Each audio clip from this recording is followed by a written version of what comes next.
आप सभी का स्वागत है। मैं हूं आपके साथ रूपाली शर्मा। तो चलिए बुलेटिन की शुरुआत करते हैं। मुख्यमंत्री पुष्कर सिंह धामी ने देहरादून में आयोजित गोरखा दशहरा दीपावली सांस्कृतिक महोत्सव में बतौर मुख्य अतिथि प्रतिभाग किया। इस दौरान उन्होंने दीप प्रज्वलन कर कार्यक्रम का शुभारंभ किया। कार्यक्रम को संबोधित करते हुए मुख्यमंत्री पुष्कर सिंह धामी ने कहा कि गोरखा दशहरा दीपावली महोत्सव को सांस्कृतिक विभाग के कैलेंडर में शामिल किया जाएगा।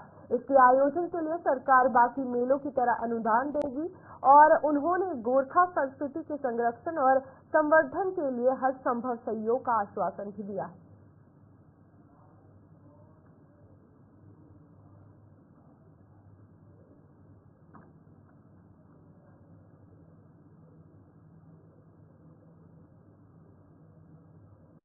वीर गोरखा समाज के इस दशहरे पर्व दीपावली के महोत्सव में इस कार्यक्रम में उपस्थित हमारे आज के अतिथि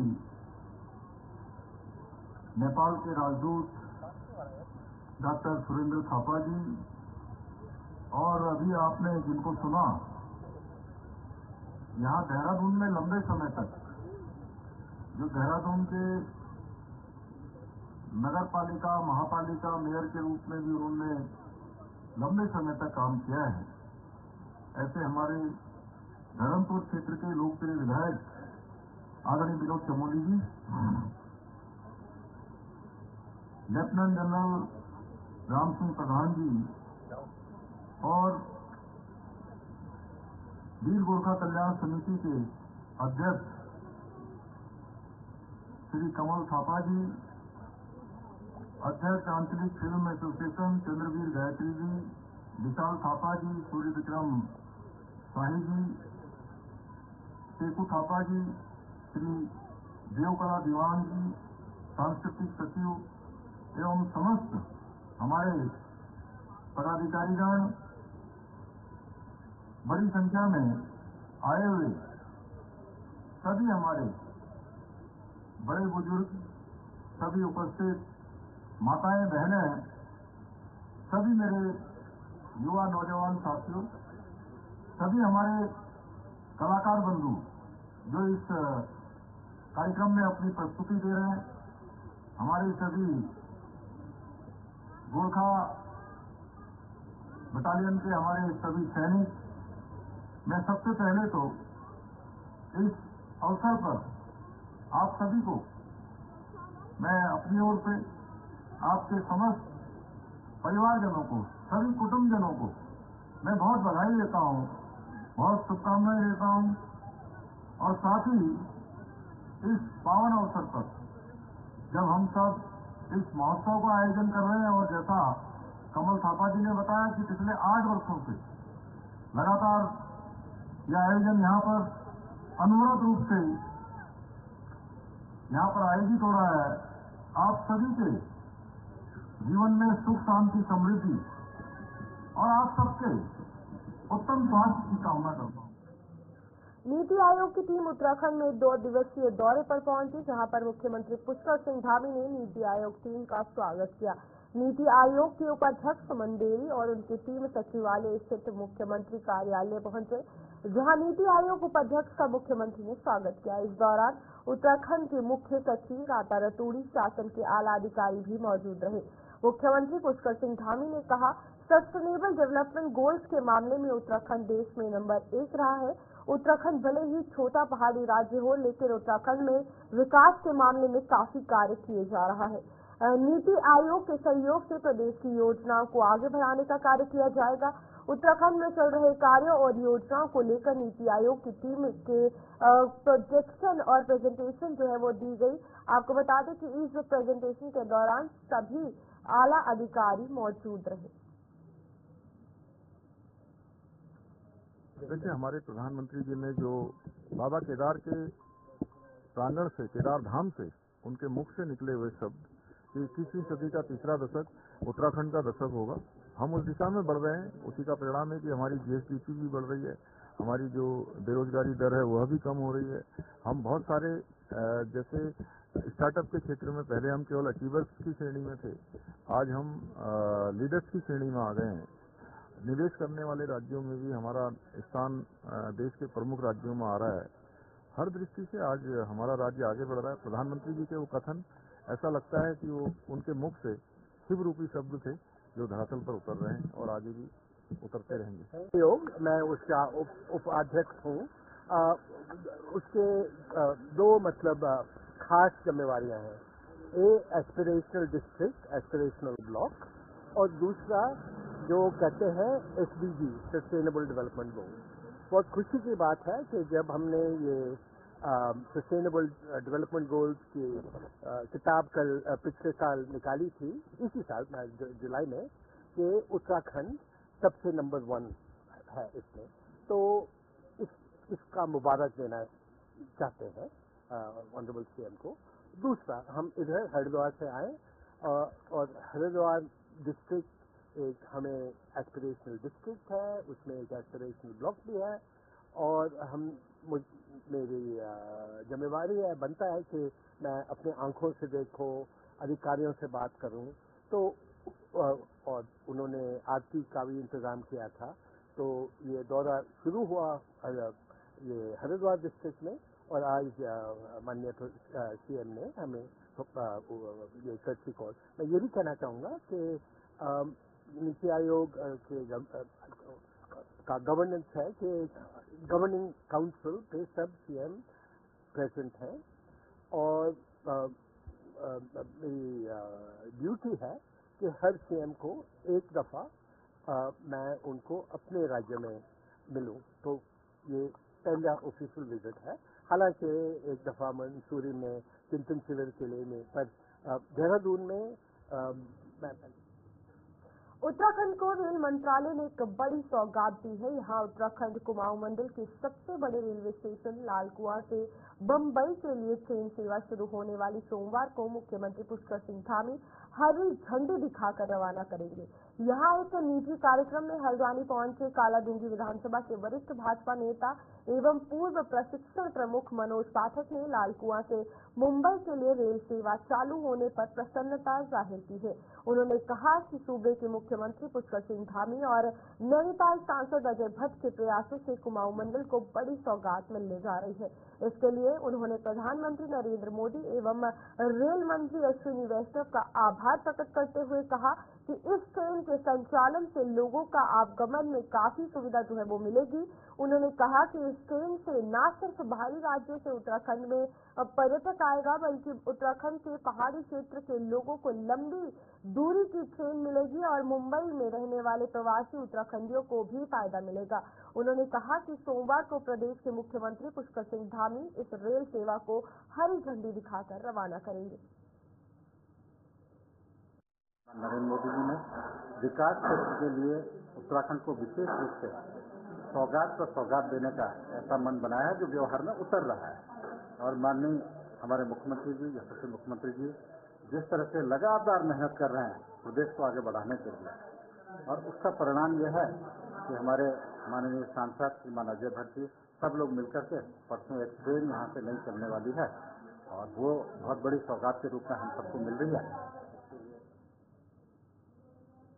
मुख्यमंत्री पुष्कर सिंह धामी उत्तराखंड में लव जिहाद, लैंड जिहाद और थूम जिहाद को लेकर सख्त रवैया अपनाए हुए हैं।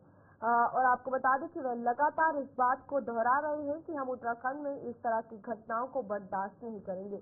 पिछले कुछ दिनों में जिस तरह की घटनाएं सामने आई हैं, उससे भी मुख्यमंत्री खासा नाराज नजर आ रहे हैं। दूसरी तरफ कांग्रेस के प्रदेश संगठन उपाध्यक्ष मथुरा दत्त जोशी ने उत्तराखंड में जो थूक जिहाद की घटनाएं सामने आ रही हैं, उनको लेकर कहा है कि ये सारी घटनाएं खुद भाजपा करवा रही है, बीजेपी के एजेंट ये काम कर रहे हैं और भाजपा द्वारा ये प्रायोजित एक एजेंडा है। ये आज तक क्या निश्चित रूप से भाजपा के लोग करा रहे हैं।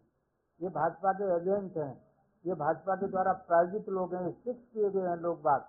आप एक काम करो, हम कौन आदमी ऐसा था जो उसी का फोटो लेने के लिए वहां पर बैठा हुआ था? क्या उसी की दुकान थी?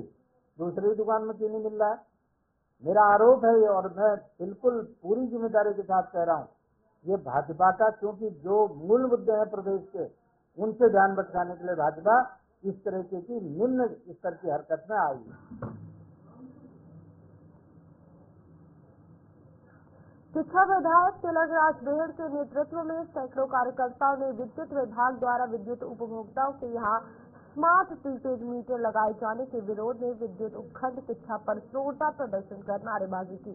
इस दौरान विधायक तिलकराज बेहड़ ने कहा कि भाजपा सरकार द्वारा विद्युत उपभोक्ताओं के यहाँ स्मार्ट मीटर लगाए जा रहे हैं, जो आम जनमानस के लिए परेशानी का बड़ा कारण बनेंगे। विधायक बेहड़ ने कहा कि भाजपा सरकार की इस गरीब विरोधी नई तरकीब के तहत हर बिजली उपभोक्ताओं के पुराने मीटर बदलकर उसकी जगह नए मीटर लगाए जा रहे हैं, जिसमें आप मोबाइल की तरह जितने पैसे डालोगे आपके घर की बिजली उतने ही दिन चलेगी और मीटर में पैसे खत्म होने पर घर की बिजली अपने आप बंद हो जाएगी।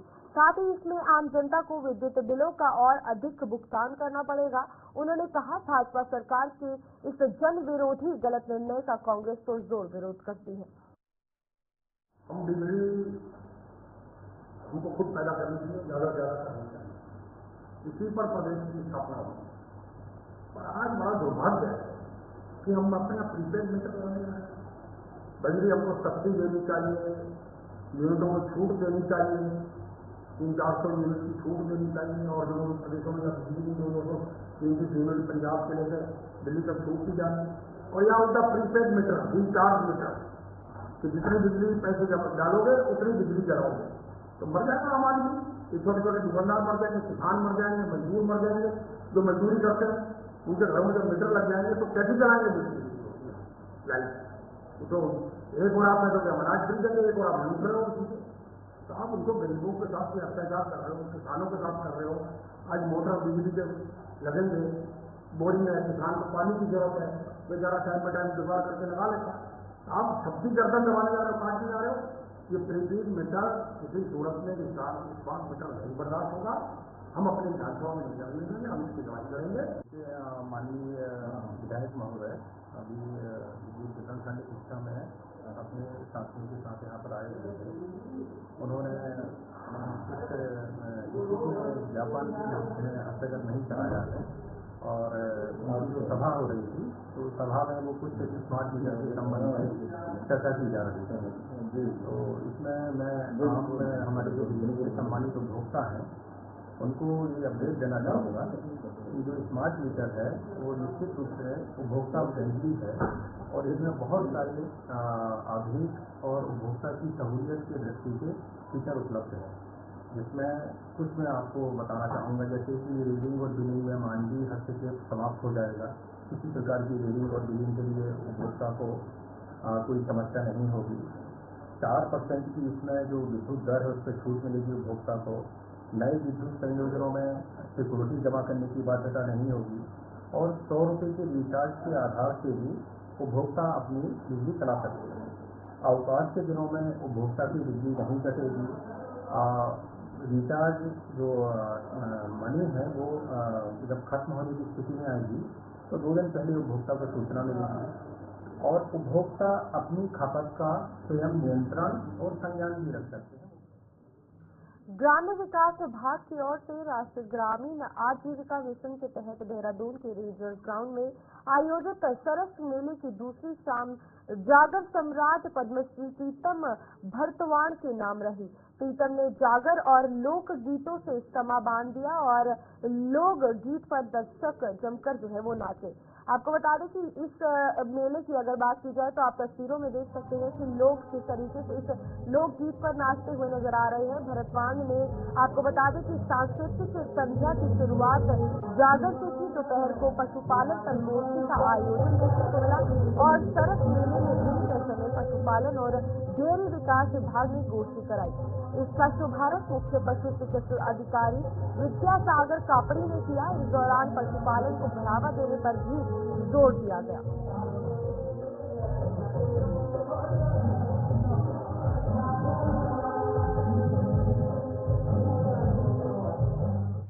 सिंहपुरा हिमाचल प्रदेश नावघाट भीमावाला पुल अप्रोच रोड पर कनेक्टिविटी न होने की वजह से जनता को काफी परेशानी हो रही है। वहीं इसी को लेकर जन संघर्ष मोर्चा अध्यक्ष एवं GMVN के पूर्व उपाध्यक्ष रघुनाथ सिंह नेगी ने जन संघर्ष मोर्चा के साथियों के साथ पुल का निरीक्षण कर स्थिति का जायजा लिया। रघुनाथ सिंह नेगी ने कहा कि करोड़ों रुपए की लागत से बना उक्त पुल विभागीय एवं अन्य जनप्रतिनिधियों की नासमझी की वजह से शोपीस बनकर रह गया है, जिसकी वजह से सरकार का करोड़ों रुपए बेकार हो रहे हैं और एवं पुल निर्माण को लेकर अगर बात की जाए तो जनता को कोई इसका फायदा नहीं मिल पा रहा है। उन्होंने ये कहा कि हैरानी की बात यह है कि पुल निर्माण से पहले हिमाचल प्रदेश सरकार से लिखित दस्तावेज क्यों नहीं लिए गए। नेगी ने तंज कसते हुए कहा कि इस पुल का लाभ जनता को मिले न मिले, लेकिन भू माफियाओं को जरूर मिल रहा है।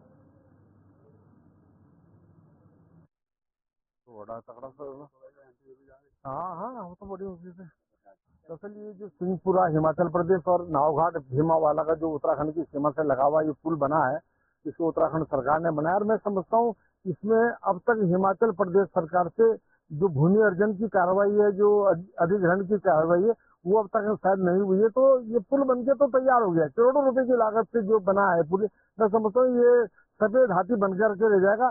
सरकार को पहले चाहिए था, चाहे उत्तराखंड की गवर्नमेंट अगर हिमाचल की गवर्नमेंट इस बात को देखती कि जो पुल 2015 में स्वीकृत हुआ था तत्कालीन सरकार द्वारा, आज 10 साल होने को है और इसमें आप समझ सकते हैं कि कनेक्टिविटी नहीं, कनेक्टिविटी के लिए तो जमीन चाहिए ना। और इसमें जो पुल बना है लगभग 20-30 फीट ऊंचाई में जो आप देख रहे हैं, उसके बाद इसमें कोई अप्रोच नहीं, अप्रोच न होने की वजह से हिमाचल से जो आवागमन होना है, उत्तराखंड से जो आवागमन होना है वो बिल्कुल नहीं हो पा रहा है। इसके लिए हम अभी बहुत जल्दी सरकार से भी बात करेंगे और जो जनप्रतिनिधि है उनको भी हम जिम्मेदार ठहराते हैं। जो प्रशासनिक अपरिपक्वता है उसको भी हम जिम्मेदार ठहराते हैं कि उन्होंने ऐसी जल्दबाजी में ये पुल बनाया है कि किसके लिए बनाया है। मैं समझता हूँ इसमें जनता को लाभ मिले ना मिले इस पुल से, लेकिन जो भू माफिया उनको लाभ निश्चित तौर पर मिल गया, उन्होंने अपना काम कर लिया है। तो ये एक तरह से आज जो पुल की हालत है, पुल पे इसके लिए मैं समझता हूँ कोई बता भी रहे थे कि इसमें कोई माननीय न्यायालय में कोई केस लंबित है, जो अप्रोच वाला मैटर है। अब वो कब सेटल होगा, कब क्या होगा, कब उसका भूमि का अर्जन होगा, तो मैं समझता हूँ जब तक भूमि का अर्जन होगा तो ये शोपीस बन जाएगा, सफेद हाथी हो जाएगा। इसलिए पुष्कर सिंह धामी मंत्रिमंडल का जल्द विस्तार किया जा सकता है, 3 से लेकर 4 नए मंत्री बनाए जा सकते हैं। कहा यह भी जा रहा है कि हाईकमान के निर्देश पर फेरबदल जैसा कदम भी उठाया जा सकता है। चर्चा तो यहाँ तक की है कि इस सब को लेकर गहन मंथन चल रहा है। वहीं रानीखेत से भाजपा विधायक प्रमोद नैनवाल ने मीडिया से बात करते हुए कहा कि उन्होंने रानीखेत से वर्तमान प्रदेश अध्यक्ष करण महारा को टिकट देने का काम किया है। इतना ही नहीं, करण महारा की राजनीतिक पृष्ठभूमि रानीखेत में काफी अच्छी थी और वह हरीश रावत के भी रिश्तेदार हैं और करण महारा को वो हराकर वहां से विधायक बने हैं। इसलिए यदि पार्टी हाईकमान का फैसला उन्हें मंत्रिमंडल में शामिल करने का रहेगा तो वे निश्चित इसका सम्मान करेंगे।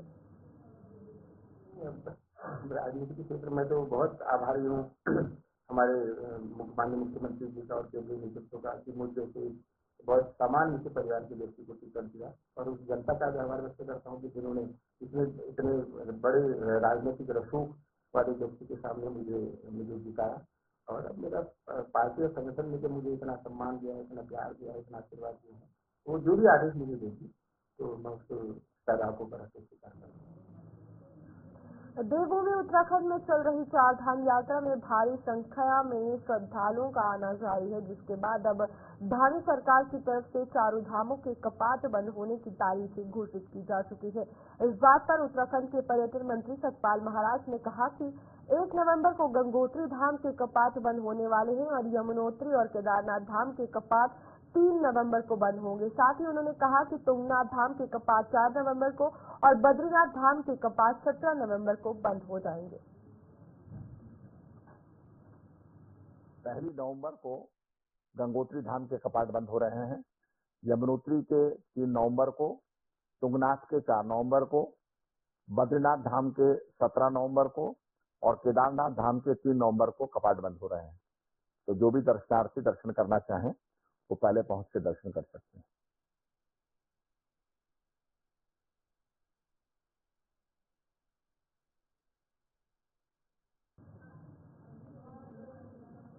हल्द्वानी में प्रेस वार्ता करते हुए नेता प्रतिपक्ष यशपाल आर्य ने कहा कि राज्य सरकार द्वारा अतिक्रमण के नाम पर गरीबों को हटाने की साजिश और भ्रष्टाचार तथा स्मार्ट मीटर के नाम पर अडानी की उत्तराखंड में एंट्री सहित जनहित के दर्जनों मामलों को लेकर कांग्रेस 21 अक्टूबर को नैनीताल कमिश्नरी का घेराव जो है वो करेगी। यशपाल आर्य ने कहा कि वर्तमान में भ्रष्टाचार चरम पर है। खनन में हैदराबाद की कंपनी वसूली कर रही है। स्मार्ट मीटर अडानी के नाम पर दिए जाएंगे। उत्तराखंड को बेचने के लिए सरकार पूरी तरह तैयार है, लेकिन कांग्रेस सरकार के जन विरोधी नीतियों के खिलाफ जमकर विरोध करने को तैयार है। रुद्रपुर हल्द्वानी के बाद अब 21 अक्टूबर को नैनीताल कमिश्नरी का घेराव किया जाएगा। वहीं विधायक सुमित हृदयेश ने कहा कि अब आम जनता इस सरकार से पूरी तरह त्रस्त हो चुकी है।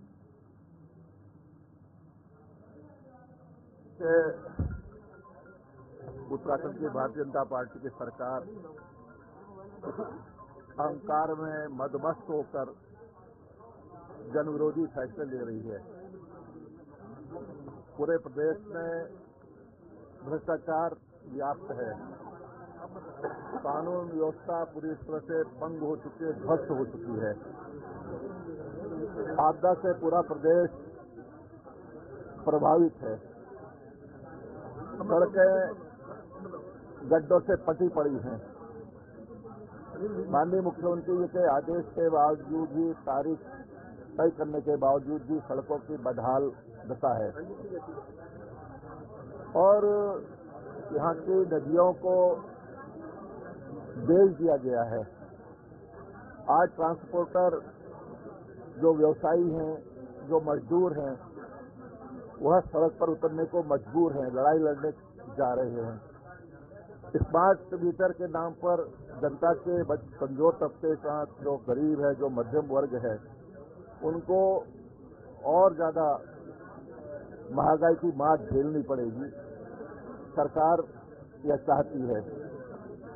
और दूसरी तरफ ड्रग्स का, नशे का कारोबार फल फूल रहा है, लेकिन सरकार ने चुप्पी साध रखी है। तो इसीलिए कई मुद्दे हमारे, मैंने सभी माननीय विधायकों से, अपने सीनियर लीडर्स से, कुमाऊं के सभी से बातचीत की है कि जो मुद्दे हैं, चाहे धारचूला का हो, चाहे पिथौरागढ़ का हो, चाहे अल्मोड़ा का हो, चाहे आपका सोमेश्वर का हो, चाहे अल्मोड़ा का हो, चाहे धारचूला का हो, चाहे द्वाराहाट का हो, चाहे चंपावत का हो, चाहे लोहाघाट का हो, ये तमाम मुद्दों को लेकर और अपने ज्ञापन में हमने शामिल करेंगे। इसकी लड़ाई हम लड़ेंगे। अगली लड़ाई हमारी, अगली जो हमारी रैली होगी वो अल्मोड़ा में होगी। उसके बाद सिलसिला लगातार बना रहेगा और कांग्रेस के कार्यकर्ता पूरी एकजुटता के साथ, हमारे वरिष्ठ नेता इसमें शामिल होंगे। और मुझे यकीन है कि भारतीय जनता पार्टी के जो अहंकार है उसको कांग्रेस चकनाचूर करेगी। देखिए, सबसे पहले कार्यकर्ताओं को मेरा प्रणाम है कि रुद्रपुर में इतना हजारों की संख्या में आए, हल्द्वानी में हजारों की संख्या में यहाँ पे हमने प्रदर्शन करा और उसके अल्प समय के बाद ही तुरंत जब इसकी घोषणा हुई, सबके उत्साह में कमी नहीं है, बल्कि बढ़ चढ़ के दुगनी हिस्सेदारी सब सुनिश्चित कर रहे हैं। और साथ ही साथ जितनी परेशानियां पूरे मंडल की हैं, एक एक विधानसभा जो यहाँ की है, उसकी सब परेशानियों को लेकर हम वहाँ पे घेराव कर रहे हैं। और वाकई में आपराधिक तौर से अगर हम बात करें, अपराध इतना बढ़ चुका है, माफिया राज, गुंडा राज स्थापित हो चुका है। सबसे बड़ा उदाहरण है विधायक का भाई सीमा के बाद 45 राउंड लाइव राउंड के साथ पकड़ा जाता है और हल्के उसमें छोड़ दिया जाता है। तो ये संरक्षण मेरे माफिया राजा को, जल जंगल जमीन हमारी जो है बेची दी है इन्होंने, संपदा पे हमारी गंदी नजर, इनकी गंदी नजर पड़ी चुकी है।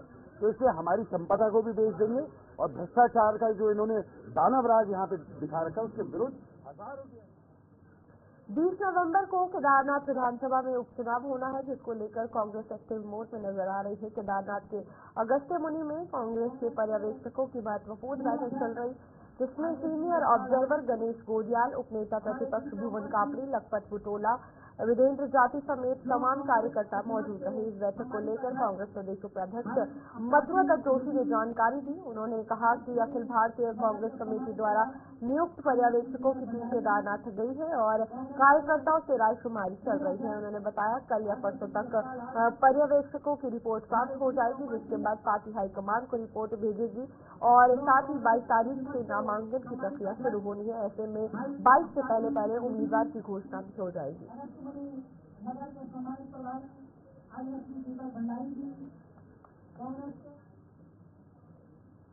देश की नामचीन संस्थान IIT रुड़की की मेस में खाने के सामान में चूहों के वायरल वीडियो के बाद खाद्य सुरक्षा विभाग हरकत में आ गया है। इस मामले के सामने आने के बाद खाद्य सुरक्षा विभाग की टीम अब IIT रुड़की पहुंची और टीम ने राधा कृष्ण भवन की मेस के अंदर खाने और अन्य खाद्य सामग्री के सैंपल लिए और सैंपल को जांच के लिए लैब में भेज दिया गया। इसके अलावा टीम ने संस्थान को चूहों से निपटने के लिए निर्देश दिए हैं। आपको बता दें, IIT रुड़की के राधा कृष्ण मेस में कढ़ाई और कुकर में चूहे मिलने के बाद संस्थान चर्चाओं में है। वरिष्ठ खाद्य सुरक्षा अधिकारी योगेंद्र कुमार पांडे का कहना है कि IIT रुड़की के एक मेस के खाने और अन्य खाद्य सामग्री के कई सैंपल लिए गए हैं और मेस में गंदगी मिलने पर मेस संचालक को नोटिस भी दिया गया है। जो अखबारों में सुर्खियों में आया, मीडिया के माध्यम से पता चला कि ये ऐसे वहाँ पे बच्चों ने शिकायत की है, जिससे भी जो कैंटीन है उसमें खाना जो है कई तरीके से उसको बच्चों को नहीं परोसा जा रहा है। उसी परिप्रेक्ष्य में देखते हम लोग आज कैंटीन पहुंचे पूरी टीम के साथ और हमने वहाँ इंस्पेक्शन किया है और जो भी शिकायत थी उससे उस आधार पर हमने वहाँ पर इंस्पेक्शन किया है, जिससे कि हमारे तीनों पक्षों को देखते हुए यानी कि IIT का जो प्रशासन है उनका भी और जो कैटरिंग जो उन्होंने दिया है, ठेका दिया है, उसकी हमने जांच की है। जो भी कमियां पाई गई उसके लिए हमने नोटिस जारी किए हैं, उनको समय दिया है 3 दिन के अंदर अपना जवाब देंगे। तो शेड्यूल 4 का जो उल्लंघन किया जा रहा है उसके बारे में जवाब मांगा है। अगर जो भी ऐसी कमियां पाई जाएंगी उसके जवाब आने के बाद हमारे जो टीम के जो हमने इंस्पेक्शन के लिए हमने टीम बनाई है उससे हमने योगेंद्र पांडे खाद्य सुरक्षा रुड़की को इंस्पेक्शन अधिकारी नियुक्त किया है। वो जैसे भी रिपोर्ट प्रस्तुत करेंगे उसके आधार पर हमने अग्रिम कार्रवाई करेंगे। चलिए, उत्तराखंड के इस बुलेटिन में इतना ही। खबरों का सिलसिला जारी रहेगा। नमस्कार।